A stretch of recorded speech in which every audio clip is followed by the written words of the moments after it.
Bonjour peuple de Dieu, c'est le pasteur Jérémia, aussi connu sous le nom de pasteur Loïc. Nous voulons écouter la parole de Dieu pour la semaine, mais avant tout, nous voulons commencer par une parole de prière. Alors en signe de révérence à notre Père Céleste, à notre Dieu, baissons nos têtes et prions ensemble. Dieu de gloire, Dieu tout-puissant, Saint des saints, Roi des rois, Seigneur des seigneurs, toi le seul et véritable Dieu, toi qui vis à tout jamais, toi qui règnes au-dessus de toutes choses, toi qui n'as pas de pareil sur la terre et dans les cieux, le seul et unique, fidèle Dieu tout-puissant. Merci encore pour ces moments. Merci pour tout ce que tu as prévu pour nous durant ces moments.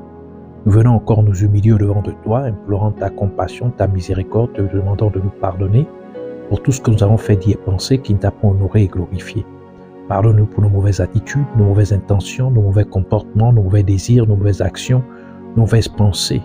Purifie-nous par ton eau de purification et par ton sang que tu as fait couler à la croix de Golgotha, et que tu purges ainsi notre conscience de toute œuvre morte inutile, afin que nous venions à te servir comme se doit.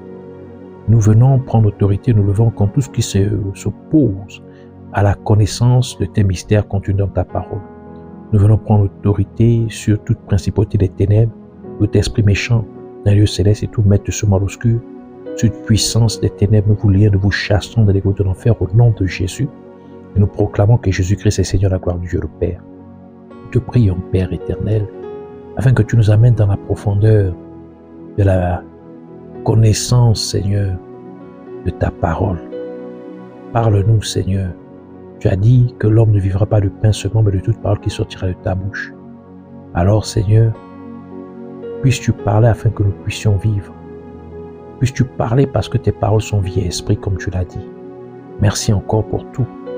Que tu puisses nous faire du bien, que tu puisses encore raviver notre être, que tu puisses encore, Seigneur, nous libérer, parce que tu as dit que tu envoies ta parole et ta parole guérit, ta parole libère, qu'il en soit ainsi, au nom de Jésus-Christ. Amen. Alors nous prenons notre passage principal des Saintes Écritures dans le livre de Genèse chapitre 12, versets 1 à 5.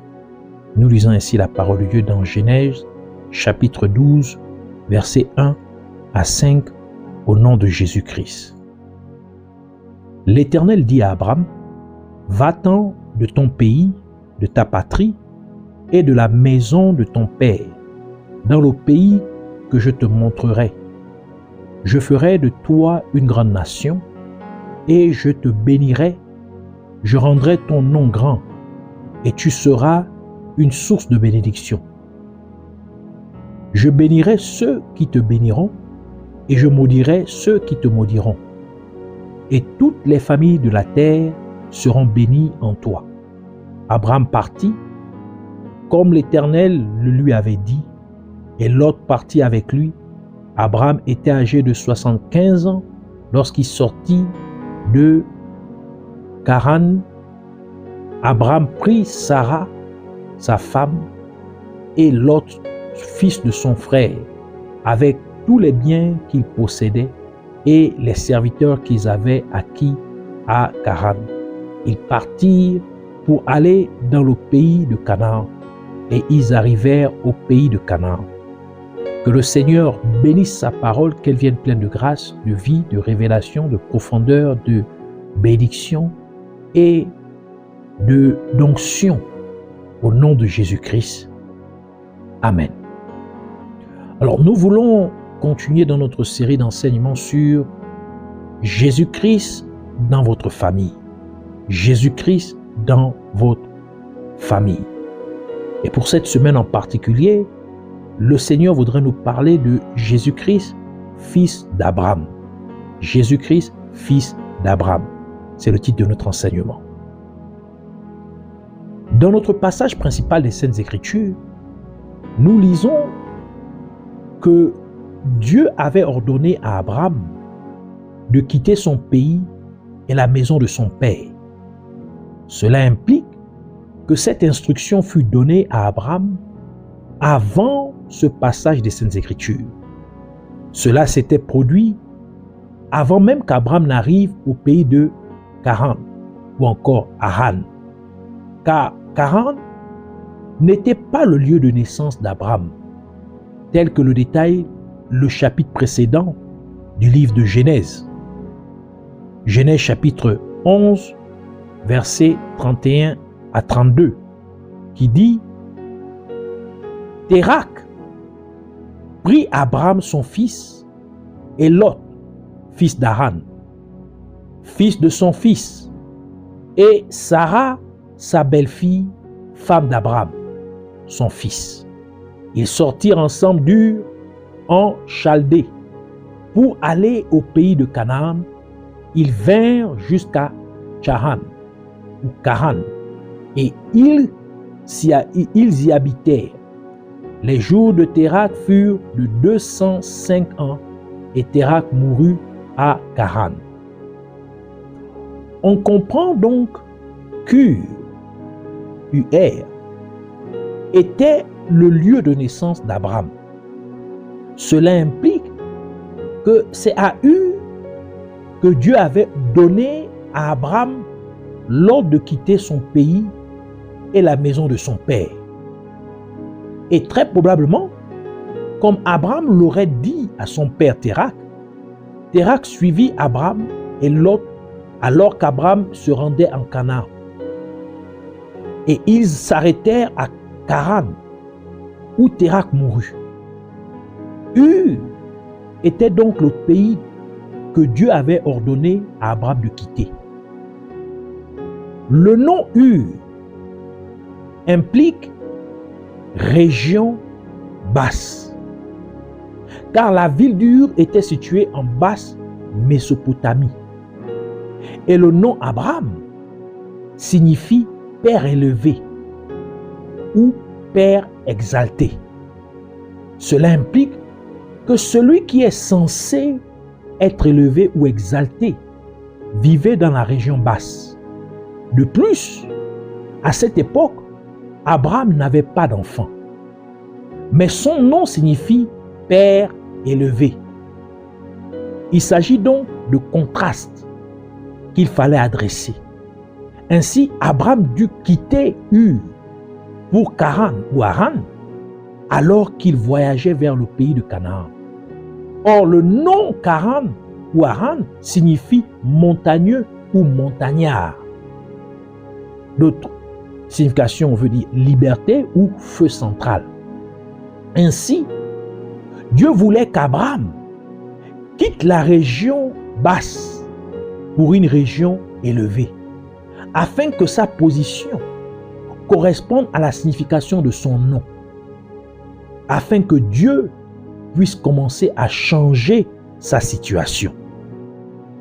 Cela nous révèle donc que le Dieu d'Abraham, Yahweh, est le Dieu qui identifie tout contraste dans votre vie et le rectifie. C'est le Dieu qui aligne vos réalités avec ce que votre destinée est censée être. Le Dieu d'Abraham, Yahweh, veut corriger tout contraste dans votre vie. Vous proclamez beaucoup de choses selon la parole de Dieu, mais vous ne le vivez pas. Ce sont des contrastes que le Dieu d'Abraham veut rectifier dans votre vie. De ce fait, Abraham reçut l'onction d'élévation. Et c'est donc cette onction que Jésus-Christ a hérité en étant appelé fils d'Abraham. Et c'est pourquoi l'épître aux Philippiens déclare ce qui suit en parlant de Jésus-Christ. Dans Philippiens chapitre 2, versets 9 à 11 qui dit: c'est pourquoi aussi Dieu l'a souverainement élevé et lui a donné le nom qui est au-dessus de tout nom, afin qu'au nom de Jésus, tout genou fléchisse dans les cieux, sur la terre et sous la terre, et que toute langue confesse que Jésus-Christ est Seigneur, à la gloire de Dieu le Père. La région basse représente la bassesse, l'indignité ou l'ignominie. Elle représente l'état de quelqu'un qui se contente d'une vie de péché. Et c'est pourquoi Dieu veut que vous vous éloigniez de la bassesse. En d'autres termes, cela nous dit que Dieu veut que vous changiez de position avant qu'il ne puisse changer votre situation. Ainsi, en étant appelé fils d'Abraham, Jésus-Christ voulait nous faire comprendre qu'il a également hérité de l'onction de l'élévation qui reposait sur Abraham. Et parce que nous sommes co-héritiers de Christ, lorsque nous recevons Jésus-Christ dans notre vie comme notre Sauveur et Seigneur, nous héritons également de l'onction de l'élévation qui reposait sur Abraham. En acceptant Jésus-Christ dans notre vie, notre famille reçoit également l'onction de l'élévation qui reposait sur Abraham. Et c'est pourquoi la parole de Dieu dit dans Galates chapitre 3 verset 29, « Et si vous êtes à Christ, vous êtes donc la postérité d'Abraham, donc les descendants d'Abraham, héritiers selon la promesse, que vous puissiez ainsi vous éloigner de la bassesse, afin que le Dieu d'Abraham change votre situation au nom de Jésus-Christ. Que vous puissiez changer votre position, afin que Dieu change votre situation au nom de Jésus-Christ. Et alors que vous changez votre position, en menant une vie de sainteté, en acceptant Jésus-Christ dans votre vie, que Dieu déverse sur vous une onction d'élévation au nom de Jésus-Christ. Que votre famille hérite de l'onction d'élévation d'Abraham au nom de Jésus-Christ. Ur, qui dénote la région basse, était situé en Chaldée. Et les Chaldéens adoraient la lune comme divinité. C'est un acte d'idolâtrie. Et c'est le genre de bassesse ou d'ignominie dont Dieu veut que les gens s'éloignent. La lune dépend entièrement du soleil pour éclairer. Car si le soleil ne produit pas de lumière, la lune ne pourrait pas briller.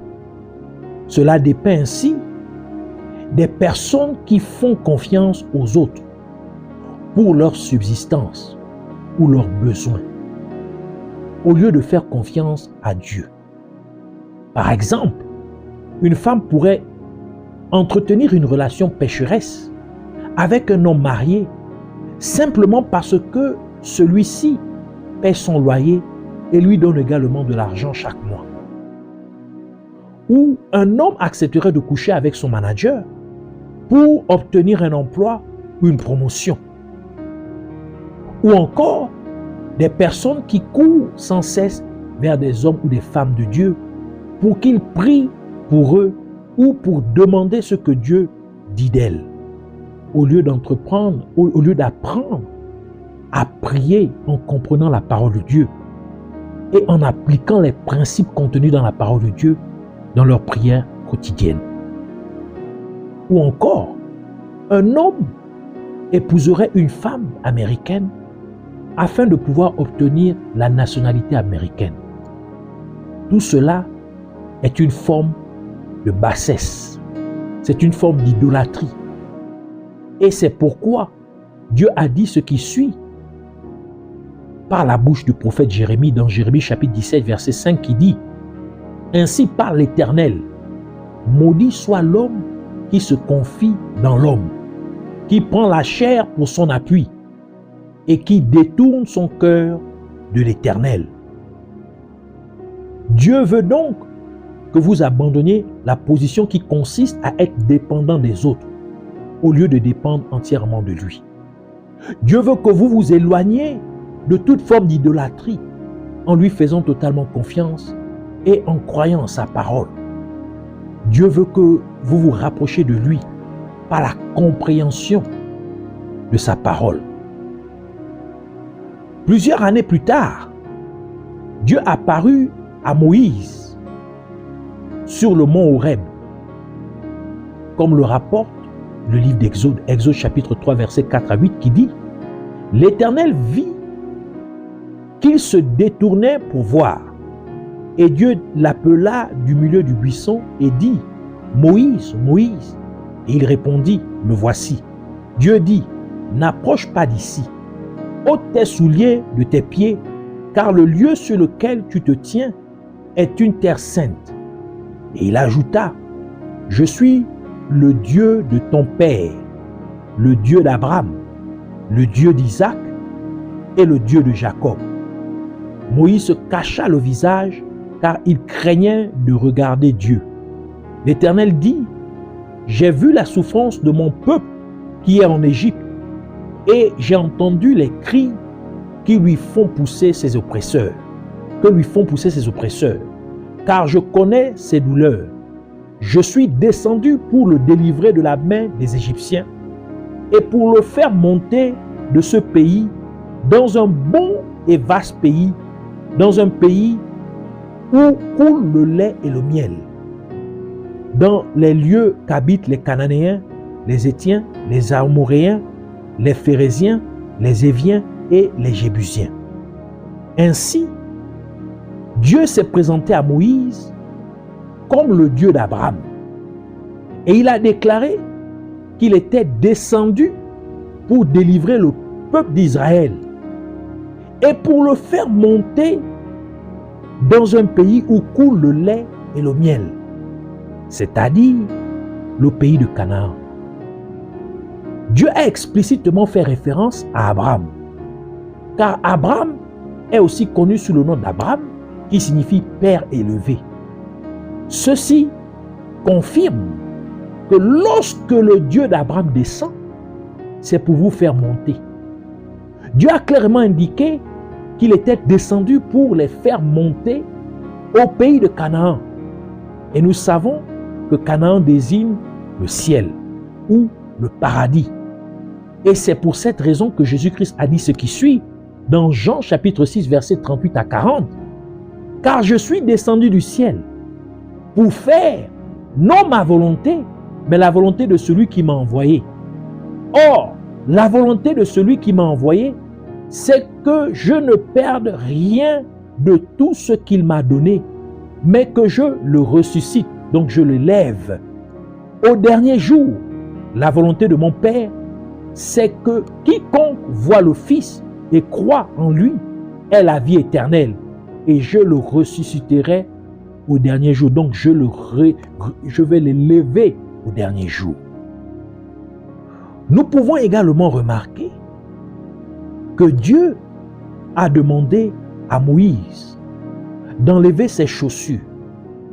Et les chaussures représentent l'évangile, comme le livre d'Éphésiens nous le dit, dans Éphésiens chapitre 6, verset 15, qui dit « Mettez pour chaussure à vos pieds le zèle que donne l'évangile de paix. » Par conséquent, en demandant à Moïse d'ôter ses chaussures, Dieu impliquait que Moïse devait changer de message.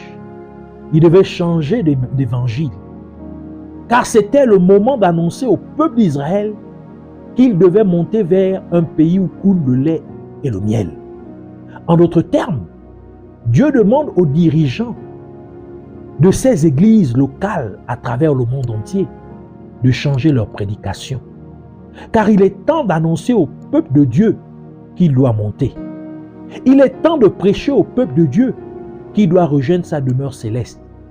Autrement dit, c'est le moment de prêcher l'enlèvement de l'Église. Et maintenant que vous avez quitté la bassesse, que vous avez quitté l'ignominie, en menant une vie de sainteté, et que Dieu vous a élevé, Dieu fait de vous une étoile du ciel, comme il a promis à Abraham que sa descendance serait aussi nombreuse que les étoiles du ciel. Genèse chapitre 22, versets 15 à 19 qui dit « L'ange de l'Éternel appela une seconde fois Abraham des cieux et dit « Je le jure par moi-même, parole de l'Éternel, parce que tu as fait cela et que tu n'as pas refuser ton fils, ton unique. Je te bénirai et je multiplierai ta postérité comme les étoiles du ciel et comme le sable qui est sur le bord de la mer. Et ta postérité possédera la porte de ses ennemis. Toutes les nations de la terre seront bénies en ta postérité parce que tu as obéi à ma voix. Abraham, étant retourné vers ses serviteurs, ils se levèrent et s'en allèrent ensemble à Beersheba, car Abraham demeurait à Beersheba. Et Dieu a établi les étoiles comme luminaires et signes dans le ciel, comme cela est décrit dans le livre de Genèse. Genèse chapitre 1, versets 14 à 19 qui dit, Dieu dit qu'il y ait des luminaires dans l'étendue du ciel pour séparer le jour d'avec la nuit, que ce soit des signes pour marquer les époques, les jours et les années, et qu'ils servent de luminaires dans l'étendue du ciel pour éclairer la terre, et ce fut ainsi. Dieu fit les deux grands luminaires, le plus grand luminaire pour présider au jour et le plus petit luminaire pour présider à la nuit. Il fit aussi les étoiles. Dieu les plaça dans l'étendue du ciel pour éclairer la terre, pour présider au jour et à la nuit, et pour séparer la lumière d'avec les ténèbres. Dieu vit que cela était bon. Ainsi il y eut un soir et il y eut un matin, ce fut le 4e jour. Et cela est bien confirmé par le fait que les rois mages ont été conduits à Bethléem en suivant l'étoile de Jésus-Christ, le fils d'Abraham. Matthieu chapitre 2, verset 1 à 2 qui dit, Jésus étant né à Bethléem, en Judée, au temps du roi Hérode, voici des mages d'Orient arrivèrent à Jérusalem et dirent, où est le roi des Juifs qui vient de naître? Car nous avons vu son étoile en Orient et nous sommes venus pour l'adorer. Matthieu chapitre 2, versets 9 à 11, ajoute en disant, après avoir entendu le roi, ils partirent, et voici l'étoile qu'ils avaient vue en Orient marchait devant eux jusqu'à ce qu'étant arrivés au-dessus du lieu où était le petit enfant. Elle s'arrêta. Quand ils aperçurent l'étoile, ils furent saisis d'une très grande joie. Ils entrèrent dans la maison, virent le petit enfant avec Marie sa mère, se prosternèrent et l'adorèrent. Ils ouvrirent ensuite leur trésor et lui offrirent en présent de l'or, de l'encens et de la myrrhe. Et nous savons aussi que l'or représente la royauté, car l'or est considéré comme étant le roi de tous les métaux. L'encens représente le ministère, car il était utilisé à l'intérieur du temple par les sacrificateurs de Dieu pendant qu'ils exerçaient leur ministère. Et la myrrhe est une représentation de l'onction du Saint-Esprit, car la myrrhe était utilisée dans la fabrication de l'huile d'onction. Rappelons qu'Abraham quitta le pays d'Ur, qui implique région basse, et qu'il se rendit à Charan ou à Haran, dont le nom signifie montagneux ou montagnard. Dieu voulait donc qu'Abraham soit sur une montagne. Et Dieu lui a promis de multiplier sa descendance comme les étoiles du ciel. Cela implique que lorsque Dieu voit les étoiles du ciel, il voit la descendance d'Abraham. Et lorsque Dieu créa les étoiles, il déclara qu'elles devaient éclairer la terre. Et sachant que, comme nous sommes en Jésus-Christ, nous sommes les descendants d'Abraham, nous comprenons ainsi pourquoi Jésus-Christ a dit ceci dans Matthieu chapitre 5, versets 14 à 16. Vous êtes la lumière du monde. Une ville située sur une montagne ne peut être cachée. Donc, nous sommes maintenant la lumière parce que nous sommes des étoiles en Abraham. Et puisqu'Abraham a été élevé, donc il a quitté la région basse pour aller à Charan, qui veut dire montagnard. Donc il est maintenant sur une montagne. Ainsi, Jésus dit, nous sommes une ville située sur une montagne. Verset 15. Et on n'allume pas une lampe pour la mettre sous le boisseau, mais on la met sur le chandelier et elle éclaire tous ceux qui sont dans la maison. Que votre lumière luise ainsi devant les hommes, afin qu'ils voient vos bonnes œuvres et qu'ils glorifient votre Père qui est dans les cieux. De ce fait, parce que vous avez hérité de l'onction d'Abraham en Jésus-Christ, vous êtes devenu une étoile du ciel. Et ainsi, vous éclairez dans le monde. Parce que vous êtes en Jésus-Christ, vous avez été élevés et vous êtes ainsi devenu une cité sur une montagne. Car vous avez hérité de l'onction d'Abraham. Puissiez-vous donc briller comme une étoile du ciel au nom de Jésus-Christ. Que les mages de votre destinée voient briller votre étoile et qu'elle les guide vers vous au nom de Jésus-Christ. Et que les mages de votre destinée vous apportent le ministère, l'onction et la royauté de la part de Dieu au nom de Jésus-Christ. Puissiez-vous changer votre prédication afin de parler aux gens de l'enlèvement de l'Église de Dieu au nom de Jésus-Christ. Le nom Lot signifie couvrir ou voiler, désignant quelqu'un sans vision. Dieu veut donc que nous nous séparons de ceux qui n'ont aucune vision dans la vie. Et c'est la raison pour laquelle Abraham a dû se séparer de Lot avant que Dieu ne le bénisse avec Isaac.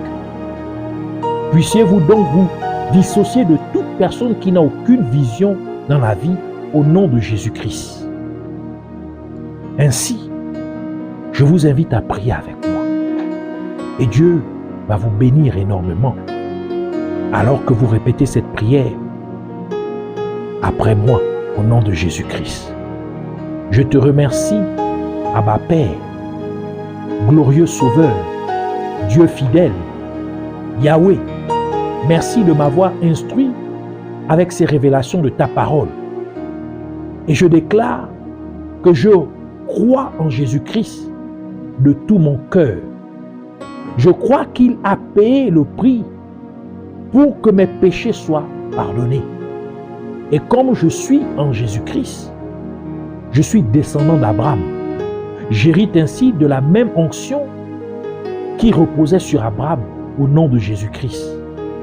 Et parce que je suis descendant d'Abraham, le Dieu d'Abraham, Yahweh, identifie tout contraste dans ma vie et le rectifie au nom de Jésus-Christ. Parce que je suis descendant d'Abraham, le Dieu d'Abraham, Yahweh, aligne les réalités de ma situation sur ce que Dieu m'a donné comme destinée au nom de Jésus-Christ. Parce que je suis descendant d'Abraham, le Dieu d'Abraham, Yahweh, aligne toute proclamation que je fais selon sa parole et que je n'ai pas encore expérimenté au nom de Jésus-Christ. Parce que je suis descendant d'Abraham, étant en Jésus-Christ, je me détourne de toute forme de bassesse au nom de Jésus-Christ et je vis maintenant dans la sainteté. Et je déclare ainsi que le Dieu d'Abraham, Yahweh, change ma situation au nom de Jésus-Christ. De même que j'ai changé de position, Dieu change aussi ma situation au nom de Jésus-Christ. Alors que j'ai changé de position en vivant dans la sainteté, Dieu déverse sur moi une onction d'élévation au nom de Jésus-Christ. Et ma famille hérite également de l'onction d'élévation d'Abraham au nom de Jésus-Christ. Et parce que je suis un descendant d'Abraham, étant en Jésus-Christ, je suis donc une étoile du ciel. Et ainsi je brille comme une étoile du ciel au nom de Jésus-Christ. Et je déclare que les mages de ma destinée voient mon étoile briller et mon étoile les conduise à moi au nom de Jésus-Christ. Et les mages de ma destinée apportent le ministère, l'onction et la royauté venant de Dieu au nom de Jésus-Christ. Et maintenant, j'ai changé ma prédication et je parle ainsi aux gens de l'enlèvement de l'Église au nom de Jésus-Christ. Et encore, parce que je suis un descendant d'Abraham. Ainsi, de la même manière qu'Abraham s'est séparé de Lot, je me dissocie également de quiconque n'a pas de vision dans la vie au nom de Jésus-Christ. Je te remercie, Père merveilleux, magnifique Rédempteur, seul et unique véritable Dieu, Yahweh. Merci d'avoir exaucé ma prière au nom de Jésus-Christ. Que toute la louange et toute la gloire te soient données pour toujours au nom de Jésus-Christ. Amen. Avant que vous ne quittiez, puissiez-vous partager cet enseignement à tous vos contacts afin qu'ils soient aussi bénis, afin qu'ils reçoivent aussi l'onction d'Abraham sur leur vie. Au nom de Jésus, partagez cet enseignement afin que quelqu'un soit sauvé.